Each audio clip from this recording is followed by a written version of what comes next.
Liam hadn't been in the attic for years. Dust swirled in the dim light as he pushed open the creaking door, the scent of aged wood and forgotten memories filling his lungs.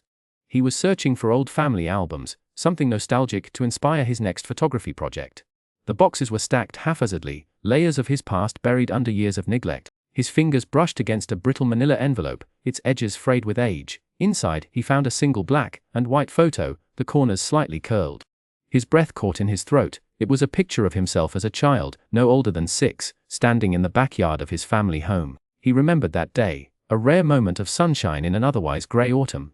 But there was something wrong. Behind his younger self, barely distinguishable amidst the grainy texture, stood a tall, blurred figure. Its edges were indistinct, as if it hadn't fully materialized, but the shape was undeniably humanoid. Liam's chest tightened. He didn't remember anyone else being there that day. His parents had taken the photo, and they'd always been alone. He turned the photo over, hoping for a date or a note, but the back was blank. A cold draft swept through the attic, though the windows were sealed. The air felt heavier, as if something unseen had shifted. Liam's skin prickled. He tucked the photo into his pocket, unable to shake the irrational urge to keep it close. That night, as he lay in bed, he examined it again under the lamplight. The figure seemed sharper now, its presence more defined. And for the briefest moment, Liam swore its head had turned, just slightly, to face him. Liam tried to shake off the unease as he stood in the kitchen, pouring himself a glass of water. He'd been on edge since finding that unsettling photo in the attic, the one with the indistinct figure lurking behind his younger self. He took a sip and glanced around the dimly lit room, his pulse quickening. Had that shadow near the hallway always been so dense? The longer he stared, the more it seemed to ripple, as if made of something thicker than darkness. His fingers tightened around the glass. A sudden guttural hiss made him jump. His cat Milo was arched like a Halloween caricature, ears flattened and pupils blown wide as he swiped at the empty air beside the couch. "Milo," Liam called, but the cat didn't even glance his way. His fur stood on end as he batted at nothing, hissing again before darting under the coffee table. Liam's stomach twisted. Later, in the bathroom, he avoided the mirror as he brushed his teeth. But his reflection caught his eye, or rather, the slight delay in its movements did. He froze mid-brush. His reflection completed the motion a heartbeat later, then lingered, staring back. Liam's breath hitched. Slowly, deliberately, he blinked, and his reflection blinked back just a fraction too late. His reflection's lips twitched. Liam stumbled backward, slamming the door shut. His heart pounded so loudly he barely registered the faint, discordant whisper curling from the crack beneath it. Just 2 words, barely audible: "Found you." Liam tossed and turned in his sleep, the air in his bedroom thick with an unnatural chill. In his dream, he stood in the attic again, staring at the eerie black and white photo. But this time, the blurred figure wasn't frozen in the background. It moved. Its edges flickered like static, and though it had no discernible face, Liam could feel its gaze. A whisper slithered into his ears, his name spoken in a voice that wasn't quite human, a sound that seemed to crawl under his skin. He tried to run, but his legs refused to obey, roots of dread pinning him in place. The figure stretched a shadowy hand toward him, fingers elongating like smoke. He woke with a gasp, drenched in cold sweat. The room was pitch black, the only sound his ragged breathing. Then he heard it, the faint creak of his bedroom door. His heart hammered as he fumbled for the lamp, light flooding the room. The door, which he always locked before bed, stood wide open. The hallway beyond was darker than it should have been, as if swallowing the light. A draft coiled around his ankles, carrying the faint odor of damp earth and something metallic. Liam forced himself out of bed, gripping the doorframe as he peered into the hall. Nothing, but as he turned back, his reflection in the vanity mirror caught his eye. For a split second his own face stared back. Then the reflection's mouth twisted into a smile he wasn't making. He stumbled back, knocking over a lamp. The crash shattered the silence, and when he looked again his reflection was normal.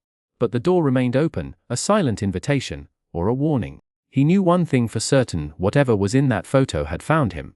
Liam spent the morning hunched over his laptop, scrolling through archived town records and newspaper clippings, searching for any mention of the strange photo. The image haunted him.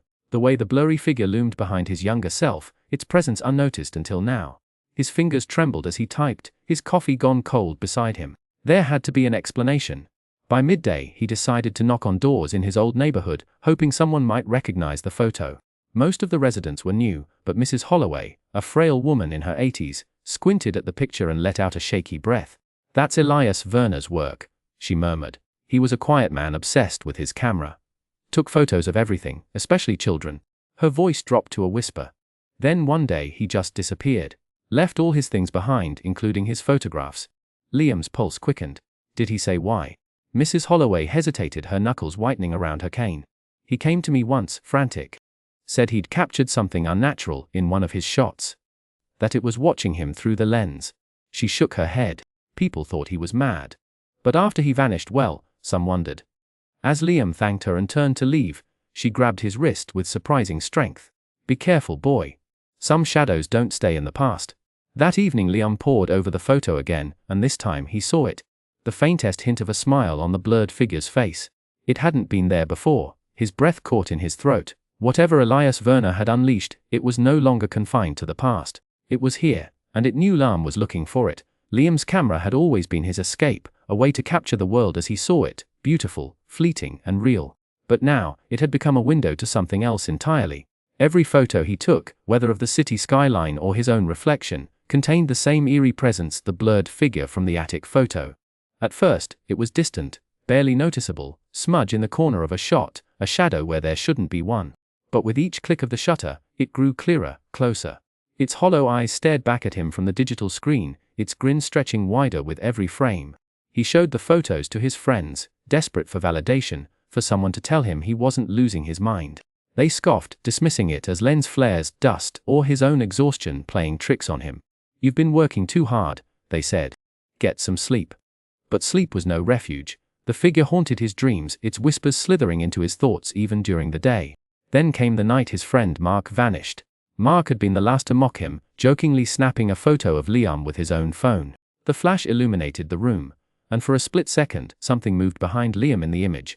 Mark's laughter died in his throat. He never made it home. His phone was found in an alley, the screen cracked, the last photo corrupted into a mess of static. Liam's hands shook as he scrolled through his own gallery. The figure was no longer lurking in the background. In the most recent shot, it stood just behind him, its bony fingers resting on his shoulder. Its mouth was open, as if whispering a secret only Liam could hear. The camera clicked again. This time, the figure was close enough to touch. Liam's breath came in shallow gasps as he stumbled down the hallway, his fingers brushing against the walls for stability. The house had changed, warped, into something unrecognizable. The door to his bedroom, which should have been just a few steps away, now led to a long, dimly lit corridor that stretched endlessly before him. The air was thick with the scent of damp earth, like a freshly dug grave. Shadows coiled at the edges of his vision, shifting and pulsing as if alive. His cat had fled hours ago, its final, terrified yowl still echoing in his mind. Every door he opened revealed another impossibility. The bathroom now opened into a cavernous, pitch-black space where something skittered just beyond the threshold. The kitchen, once familiar, was frozen in time, the fridge humming a distorted tune as the figure from the photo stood motionless in the corner, its blurred face turned toward him. Liam's pulse pounded in his ears as he retreated, only to find the hallway behind him had twisted into a dead end.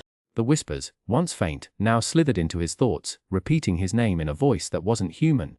He collapsed against a wall, his camera dangling from his neck. The last photo he'd taken flashed in his mind. The figure, now clear, its hollow eyes locked onto his. It had been waiting. Not just in the attic, not just in the photos, but in the very bones of the house.